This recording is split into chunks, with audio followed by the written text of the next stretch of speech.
ഒരു അന്ധനായ മനുഷ്യന്റെ കൈ 40 സ്റ്റെപ്പ് പിടിച്ചിട്ട് നടന്ന അയാളെ ദോഷം പൊറുക്കുന്ന ഹദീസിലുണ്ട്. അതിലല്ല ചിലപ്പോ പിള്ളേർക്ക് രസം. പിന്നെ ഈ ഭാഗത്തു നിന്ന് ഒരു അന്ധനായ മനുഷ്യൻ അങ്ങോട്ടേക്ക് നടക്കാൻ അയാളെ 40 സ്റ്റെപ്പ് ഇയാളെ കൈ പിടിച്ചിട്ട് ചെറുപ്പക്കാരൻ നടന്നു വിചാരിക്കാം. ഓനിക്ക് അതിലല്ല മനസ്സമാധാനം, ടേസ്റ്റ്. പിന്നെ ഏതിലാ ഓൻ വീട്ടിലെത്തുമ്പോൾ തുരുതുര മെസ്സേജ്. മൊത്തം വൈബാണല്ലോ, നീയാണല്ലോ ഭയങ്കര സംഭവം. ഇൻസ്റ്റയിൽ മൊത്തം നിന്നെ കുറിച്ചാണല്ലോ. എന്താ സംഭവം? നീ ആരും കൈ പിടിച്ചിട്ട് റെയിൽവേ സ്റ്റേഷൻ അല്ലെങ്കിൽ ബസ് സ്റ്റോപ്പ് അവിടെ നടത്തിനാ? എപ്പോ മിന്നാന്ന്? അതെ, അതാരോ വീഡിയോ എടുത്തിട്ട് ഇൻസ്റ്റയിൽ ഇട്ടിട്ട് അതാ 1 മില്യൺ വ്യൂവേഴ്സ്. കയ്യൂല വേണ്ടിയിരിക്കണം.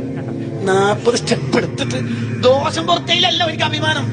ഞാൻ പിന്നെ മൊത്തത്തിൽ ചാരിറ്റി തന്നെയാണ്. എന്റെ ഷോപ്പ് ഉദ്ഘാടനത്തിനൊക്കെ ഞാൻ പരമാവധി വരാറുണ്ട്. എങ്ങനെയുണ്ട്? എങ്ങനെ പിള്ളേർ അങ്ങനെ ആവാതിരിക്കല്? പാവപ്പെട്ട അഹമ്മദ് ഖാനെ സ്റ്റേജുമൊക്കെ കയറ്റിട്ട് അജിക്ക താക്കോല് കൊടുക്കും വീടിന്റെ. ഫോട്ടോ എടുത്തില്ല, എന്റെ അയാൾ സ്റ്റെപ്പ് ഇറങ്ങി പോകുമ്പോ ഫോട്ടോ നോക്കും, ക്ലിയർ ഇല്ല. അഹമ്മദ് ഖാൻ ഒന്നും ഇതല്ലേ നാട്ടിൽ നിന്ന് കാണുന്നത്. പിന്നെ എങ്ങനെ പിള്ളേർ വന്നാല് പറയൂ? പിള്ളേർക്ക് പഠിപ്പിച്ചു കൊടുക്കേണ്ടത് അതല്ല. അങ്ങനെയല്ല നമ്മളെ നാട്ടിലുണ്ടാവും. അങ്ങനെ വളരെ ത്യാഗം സഹിച്ച് കുട്ടികൾക്ക് ദഫും സ്കൗട്ടും പഠിപ്പിച്ച പ്രിയപ്പെട്ട ഉസ്താദിന് കമ്മിറ്റി വക ക്യാഷ് അവാർഡ് സ്റ്റേജ് കയറ്റിട്ട് കൊടുക്കുന്നത് 100 രൂപ. ഇതാരെങ്കിലും പറയാൻ പറഞ്ഞിട്ട് പറഞ്ഞു